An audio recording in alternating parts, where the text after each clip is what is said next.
self-learning platform by Dr. Sushma SIngh. Today in Unit 2, Democracy, we are going to start a lecture with the actual family of autonomy, equality, and liberty. The concept of democracy may be seen as a part of a conceptual cluster of family of concepts in which the concepts of rights, freedom, and equality are most. Underpinning these is the principle of individualism and individual autonomy as developed in the early liberal tradition, especially in the writings of the Thomas Hobbes and Locke. The principle of autonomy expresses the value that we attach to the possessing control over our own individual persons, decisions, and life choices. Individuals are autonomous beings capable of rational thought and therefore of determining what is good for them.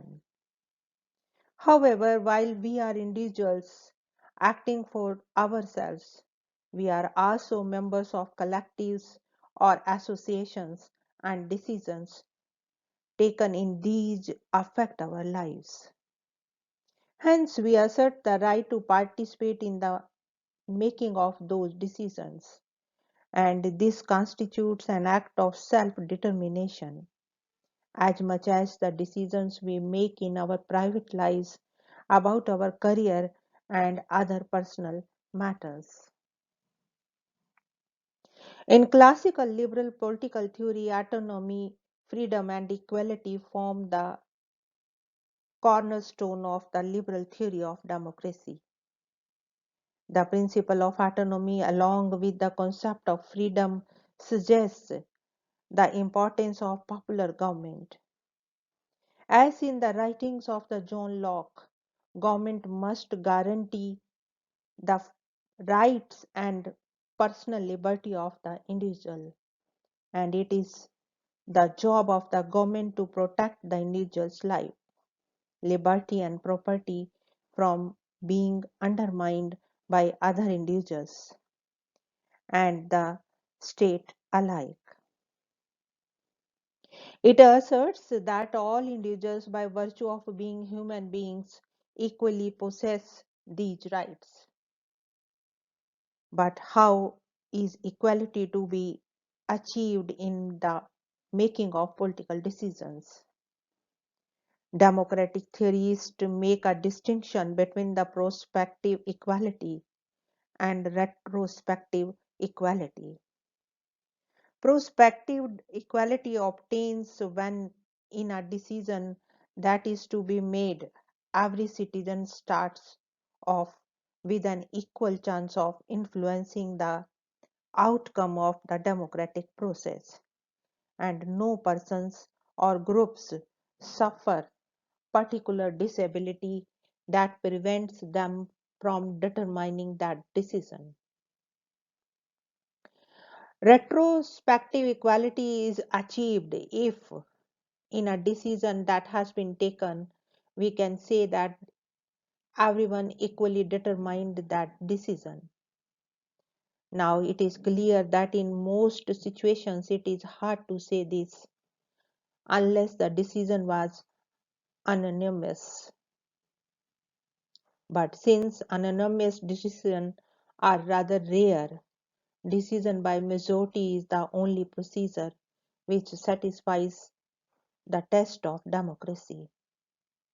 It does so because it fulfills the conditions of prospective equality, that everyone started off with an equal chance of determining the decision, and is also the best in terms of the retrospective equality, because it may be said that more people favored the winning alternative over all others. Though freedom and equality form the cornerstone of the liberal theory of democracy. A greater emphasis on one or the other takes democracy in very different directions. Thus, if our starting point is the principle of freedom, we would give the greatest importance to the rights and personal freedom of the individual. And this might even lead us to argue that the state should play a limited and minimal role in society, and it should not impose on us any particular view of ground, good life, or perfect society. Freedom centered views have led theorists to argue that it is illegitimate and wrong for the state to tax its wealthy citizens to provide free or subsidized public services for the poorer citizens.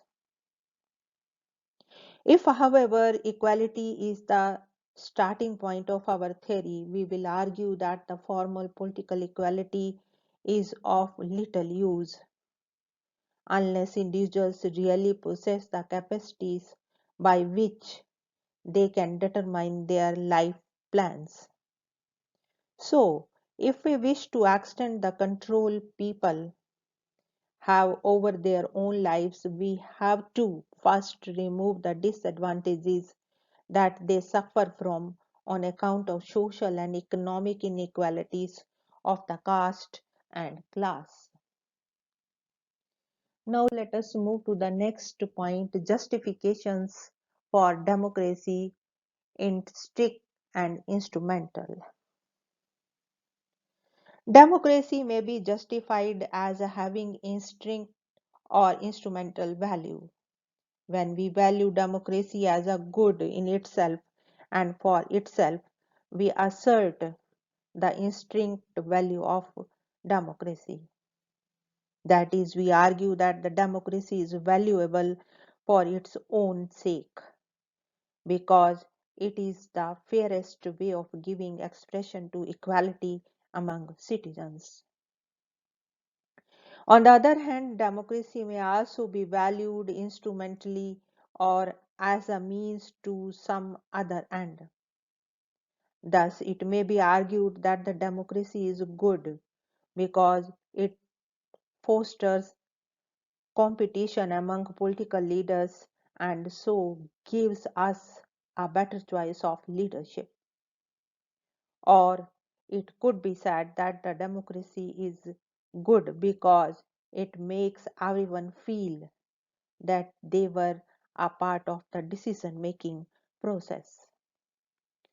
Democracy may also be justified as a way of minimizing the abuse of political power by distributing it equally among citizens.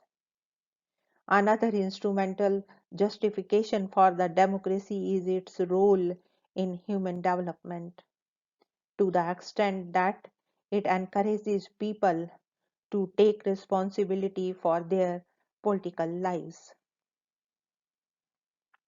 Democracy may have an instrumental value because its instinct value derives from its moral superiority as a way of giving effect to political equality.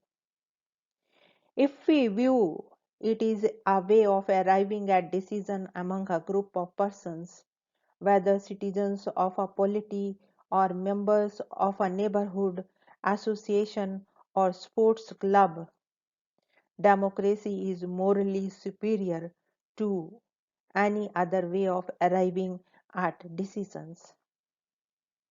This is so because the human race has not been able to devise any other way of arriving at decisions which are binding on all and which takes everybody's interest into account. This implies, of course, that the people are the best judges of their own interest and that equal citizenship rights are necessary to protect those interests. However, even if individuals agree on the general purposes of their collective endeavor, they will almost certainly disagree about how to achieve it. Even if they share the same view of what constitutes the common good, individuals would surely hold different opinions of how to actually achieve that good. In such situations, democracy represents a fair moral compromise among people who live within the territory of the same state but do not share a single conception of the good life. It is precisely because the anonymity is impossible that the best and the most practical procedure for arriving at a decision in the principle of majority rule. This is probably why Wilson Churchill described democracy as the worst form of the government except for all the rest. Though many people tend to equate the principle of democracy with the principle of the majority rule, it is important to keep in mind that the majority rule is only the most practicable and acceptable procedure for arriving at decision in situations where people disagree. The moral value of democracy lies not in the principle of majority rule, but in the principle of equality that underpins it. Here we want to close our lecture. Thank you so much for your attention.